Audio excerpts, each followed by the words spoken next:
এক্ষুনি আমার হাজবেন্ড কিছু খাবার জিনিস নিয়ে এলো, তাই তোমাদের সাথে একটু শেয়ার করছি। প্রথমে নিয়ে এসছে চিপস, ঠিক আছে, নিয়ে এসছে নিমকি, চিপস নিয়ে এসছে, নিমকি নিয়ে এসছে, 2 প্যাকেট নিয়ে এসছে আলুর চিপস, আর বোঁদে নিয়ে এসছে বোঁদে, ও এটা নিয়ে এসছে মিষ্টি, 2 জায়গায় নিয়ে এসছে বোঁদে, ঠিক আছে।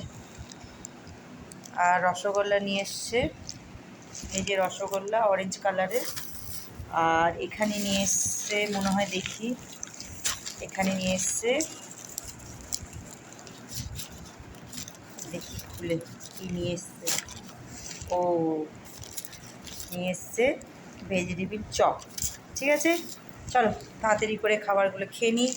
ভেজিটেবিল চপ, আর এগুলো তো এখন খাবো না, এনেছে। ডাল দিয়ে চিপস খেতে খুব ভালো লাগে, আর নিমকিটা নিয়ে এসে চা খাওয়ার জন্য। আর রাতে যেহেতু রুটি খাই তাই মিষ্টি নিয়ে এসছে, ঠিক আছে।